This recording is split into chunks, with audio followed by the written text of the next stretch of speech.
As we continue solving equations, we're going to focus today on absolute value equations and inequalities.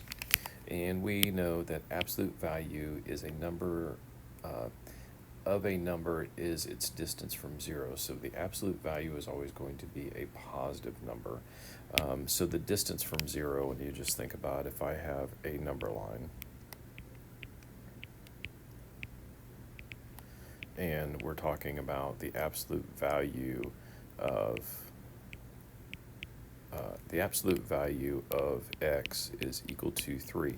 That could be, x could either be 3 or it could be a negative 3 because it is the distance from 0. So 3 is 1, 2, 3 from 0, and that way negative 3 could also be 1, 2, 3 units from 0. So the absolute value is distance. Distance, many things, there's a handful of things out there that only can be positive.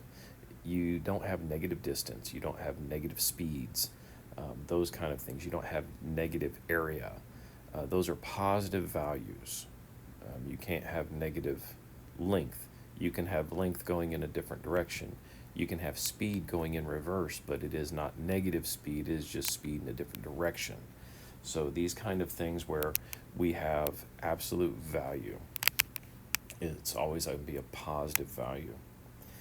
So here, let's see, understanding that steps to this is you isolate the absolute value expression. So you want to have just the absolute value expression by itself. Write the two cases. So since the inside of the absolute value can be either positive or negative, you write that your case, and then you use your properties of equality to solve each case, and then check. We always forget this part, but check, because sometimes you may have extraneous solutions which are not actual. They do not meet the constraints of our original absolute value. So, and then empty set is when we don't have a solution. So that's what we're looking at in this lesson. So what do we have here? Now, I will say that they looking at this, they said solve. They have absolute value, and they want you to graph the set. And the first thing they did was to add 9 to both sides. And then right here, they had to isolate my absolute value symbol. So they divided by 2. So if I divide both sides by 2, the 2's cancel out. But if I divide one side by 2, I have to divide everything else by 2. So that becomes 2, and that becomes 13. So that's how they got to that next step. Now, we take, at this point it says, write the two cases. Well, everything in the absolute value could either be positive or it could be negative. So when it's negative and there's multiple things in there, you have to make sure that, or there's multiple things, you have to make sure that you are multiplying the whole side by a negative. So in this example here, so they went ahead and subtracted 2x from both sides to get all of my variables on one side, and then they subtracted -1 to get all my numbers on the other side. So we ended up with 12, we ended up with 3x, and then you divide by the coefficient, and then x is going to be equal to 4. That's one of my solutions. And then the other method, again, you have the opposite sign, so they distributed the negative, and then they did the same thing.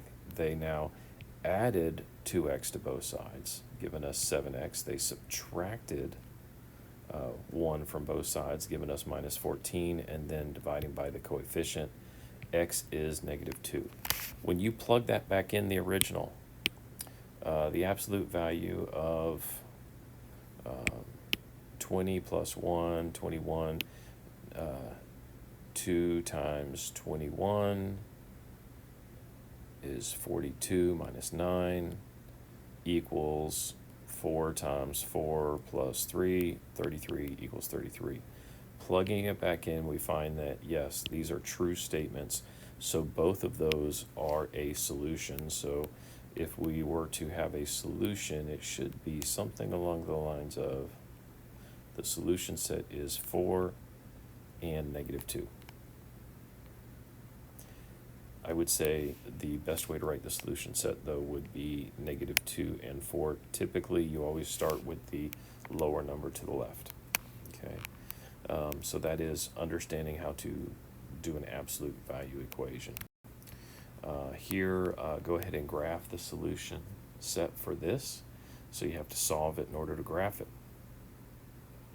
So solving those equations, again, I isolate the absolute value symbol by adding 6 to both sides. So the right-hand side becomes negative 2x plus 18.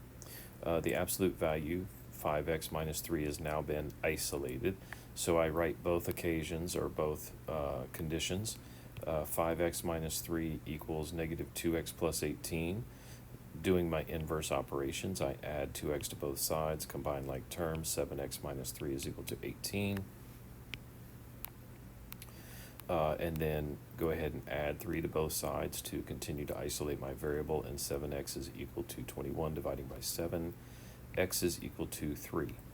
Now when I do the other condition, it has to be the negative condition, so I have minus the entire side. So using the distributive property, that becomes 2x minus 18. So 5x minus 3 is equal to 2x minus 18. Go ahead and subtract 2x from both sides. We end up with 3x minus 3 equals negative 18. Adding 3 to both sides to create that 0 to isolate 3x. We get 3x is equal to negative 15, dividing both sides by the coefficient, and x is negative 5. If you plug these back in and check them, yes, they do work. So that is what we're doing here. Now, for extraneous solutions, here's where one of my solutions may or may not work. So if I go ahead and isolate my variable,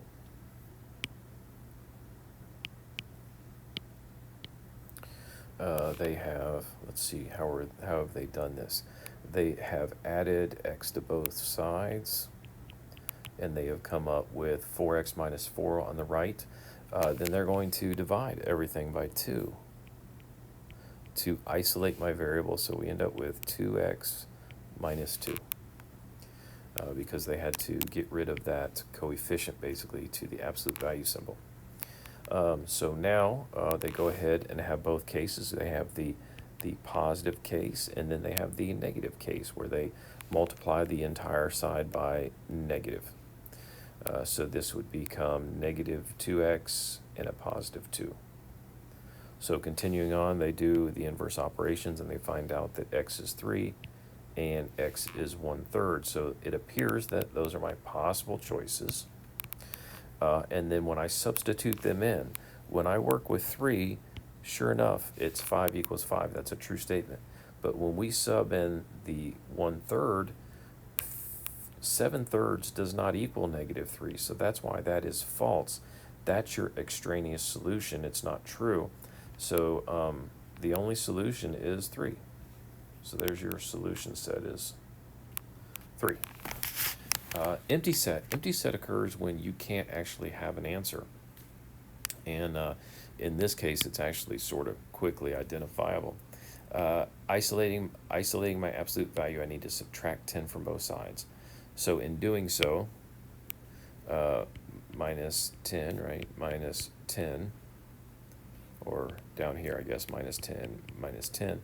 I end up with the absolute value of 4x minus 7 equals negative 8. Absolute value is always going to be a positive answer. So there is no possible way to have the solution to an absolute value.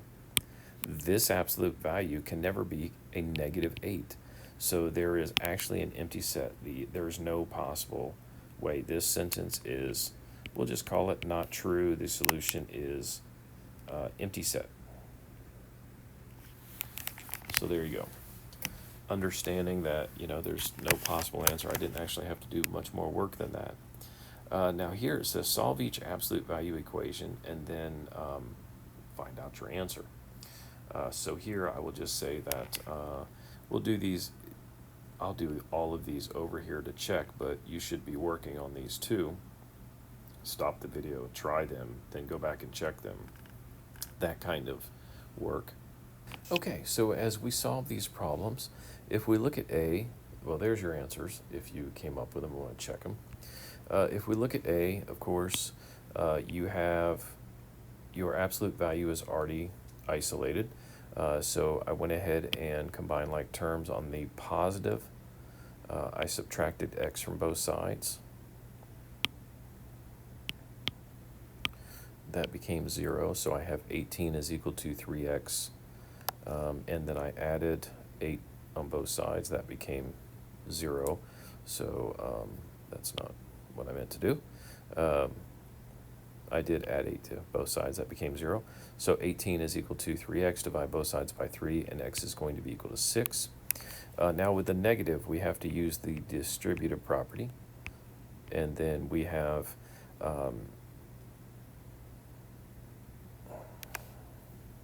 all right, so, and then if you go back in and check the negative side, then the answer does not work. Looking at C again, to isolate my absolute value, I went ahead and added 18 to both sides, so we have 2x, absolute value of 2x plus 5 is equal to 15. Then we have both conditions, the positive and the negative. Go through solving the equation, and x is going to be equal to 5, or x is going to be equal to negative 10. And plug them both back in, and they do work. Looking at B, again, you have to isolate your variable first. So we subtract 1 from both sides. We have 3, absolute value of 4x minus 11 is going to be equal to 9 plus 12. Dividing both sides by 3, because we wanted to isolate our absolute value, and we ended up with the absolute value of 4x minus 11 is equal to 3x plus 4. And when we solve that, our two answers are going to come down to both 15 and negative 1. I'm sorry, 15 and 1, they both work.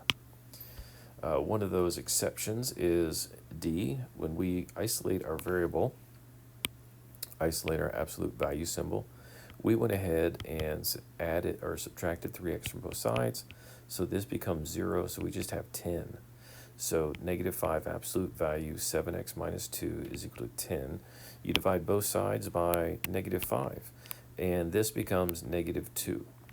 Well, we know that there's nothing that we can do with an absolute value that would give us a resulting answer of negative 2, so therefore that would be no solution, or empty set. So there you go. There's some of our examples when dealing with absolute value. Now, here, trying to do absolute value word problems can be challenging.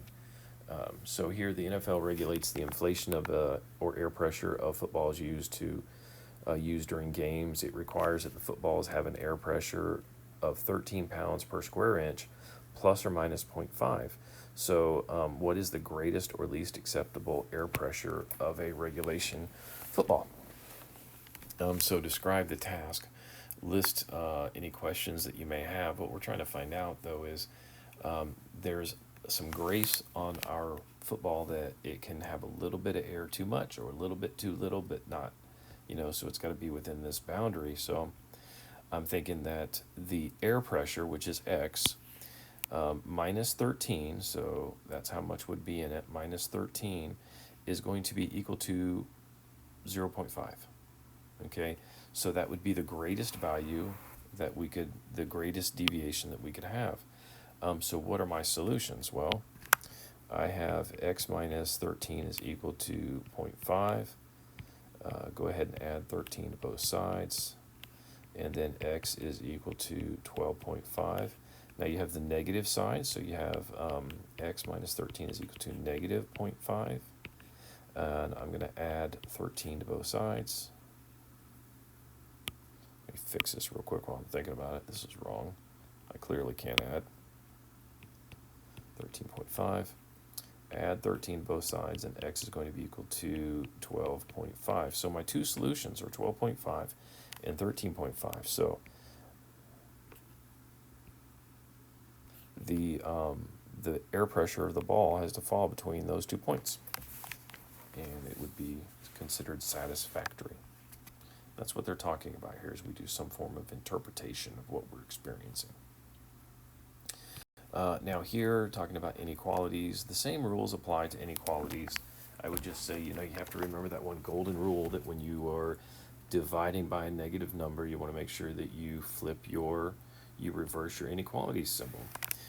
So now, looking at this, there's sometimes easier ways to fill out problems, but the absolute value of an inequality here is going to be, we're going to do the same thing. We're going to isolate our absolute value symbol.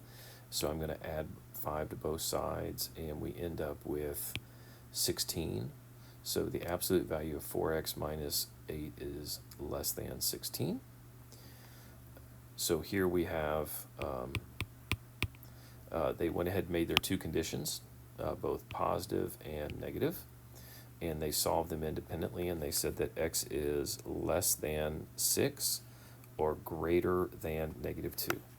Now, when we have less than, it can, my two solutions were negative 2 and 6, so it fell somewhere between negative 2 and 6. Since it's less than, we know it's going to be between, should be between. What I can do is I can possibly solve these things together. So I have 4x minus 8 is less than 16. Absolute value. Well, what that means is it could be both positive or negative 16. So negative 16 is less than 4x minus 8, which is less than 16. This will result in the same process. Now, what do I do here? Let me go ahead and I need to isolate my variable. So I'm going to add 8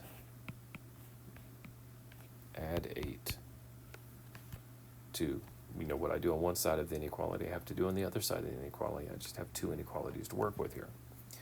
So I have 4x is less than 24, which is less than negative 8. Again, what's the next thing to do? I divide by the coefficient. What I divide by, I have to divide everything by. Turns out that x then is going to be negative 2 is less than x, which is going to be less than 12. So I did something wrong, because I don't know how to divide 24 by 4. It should be 6. Okay, so there is my solution set that they came up with. X such that, negative 2 is less than x, which is less than 6. So sometimes there's different ways to solve the equation, which is absolutely appropriate and will get you the right answer when it is less than or equal to. When we have greater than, doesn't necessarily work that way. So keep that in mind, but we still do the same steps. Isolating the variable or the absolute value, so I need to subtract 5 from both sides to get it over here. Then I need to multiply everything by 2, because that will get rid of my fraction. So subtracting 5, multiply everything by 2, and then 2 divided by 2 cancels out. So now I have isolated my absolute value symbol, and we will take the both positive and the negative options. So this is sort of what they've done is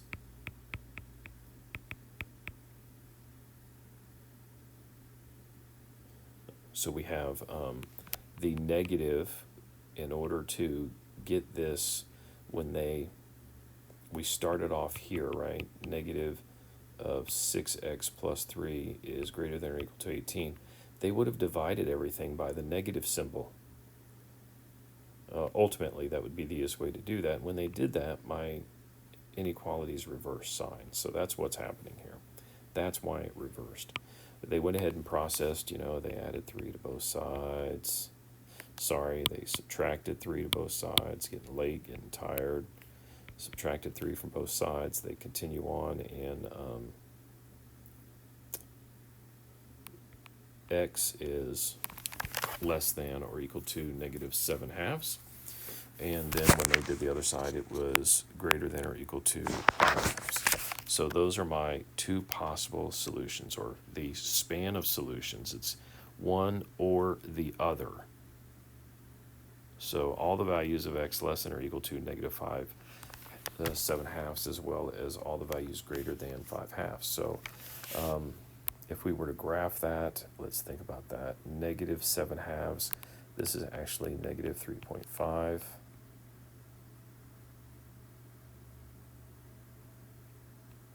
Right, close circle. Greater than, this is actually 2.5. And there you go, that's how we would graph that. So looking at that. Now, I'm going to go ahead and do all of these, but you don't have, I mean, we're going to do them in class, but make sure you check them and you're capable of doing these kind of questions. It's not intended to be hard, just takes a couple extra minutes. Okay, so looking here at that first problem, I went ahead and subtracted 7 from both sides, and I get negative 8. Absolute value of x plus 14 is greater than or equal to negative 24. Dividing both sides by negative 8 to isolate the absolute value symbol, and when you do that, you have to make sure that you reverse the absolute value sign. So we end up with the absolute value of x plus 14 is less than or equal to 3. Go ahead and do your positive and your negative. So here we ended up with x is less than or equal to negative 11. Over here we ended up with x is greater than or equal to negative 17. So with that, just giving you one example to walk through, and we'll do some more in class. Or I can come back to these at the end of this video, if you need it. All right, so here we go. I went ahead and put these extra problems in here for you. This second problem here, I need to add 10 to both sides and then multiply by 3. So again, I added 10 to both sides, which is going to give me 16 on the right. So then I multiply both sides by 3. That allows me to get rid of my division. So 2x minus 8 is less than 48. And we also know that it is greater than negative 48. So I add 8 to all 3 sections, and I get negative 40 is less than 2x, which is less than 56. I divide everything by the coefficient, so this becomes negative 20 is less than x, which is less than 28, which should be e. There you go. The third one, no solution. When you isolate your absolute value symbol, you end up having negative 6 over here, which we can't do anything with an absolute value to result in a negative number, so that is your no solution. So there you go. We're going to continue this in class. Now here, writing and solving an absolute value, so very similar to the air pressure, just thinking about, you can find how much sleep you need by going to sleep without turning on an alarm. Once your sleep pattern has established, record the amount of time that you spend sleeping each night. The amount of time you sleep plus or minus 15 minutes is your sleep need. Suppose that you sleep 8.5 hours per night. Write and solve an inequality to represent your sleep need. So your sleep should be 8.5 hours plus or minus 15 minutes. So write and solve an inequality to represent that. So here, sleep is less than 15 minutes. Your need is plus or minus 15 minutes. If you actually have a central, like I'm sleeping 8.5 hours, then I can deviate that from 15 minutes or 0.25 hours. So my goal is 8.5. 8.5, that's what my sleep need is, but it can have a deviation. It can have a deviation of no more than 0.25. So when you do that, you have your sleep need, or your sleep, you represent your sleep need, right? Can be either positive 0.25 or a negative 0.25. And then of course you add 8.25 to both sides.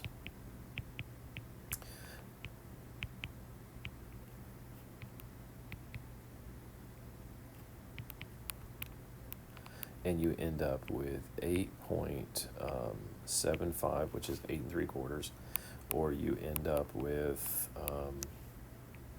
8.25. So we know that your sleep falls somewhere between 8.75 and 8.25. And then I just show you, instead of doing two different questions, since it's going to be something in between, not away or outward, what you can do is you can do it this way. I know that n minus 8.5 is less than positive 2.5, or it is greater than negative 2.5. And now when you do your equation, we know that we have to add 8.25 or 8.5 to both sides. And that would become 8.25 is less than or equal to n, which is less than or equal to 8.75. And that's just another way to go ahead and complete your inequality. So with that, let's see here. Something along the lines of 8.25, 8.75, and of course same thing is repeated down here because that's where my interval falls. A survey found that 85% of American adults eat at a restaurant at least once a week. The margin of error was 3 percentage points. So therein lies the margin of error. We have the expectation is 58, so the result is minus 58. The margin of error has to be less than or equal to 3. Less than or equal to 3. So we can say that negative 3 is less than or equal to x minus 58, which is less than or equal to 3. Adding 58 to both sides, all three sides, we get 55 is less than or equal to x, which is less than or equal to 61. And that is my resulting answer. So just working through some inequalities here, and it gets easier with time. Now I'm going to go back now and finish those last couple of problems, and we'll continue practicing.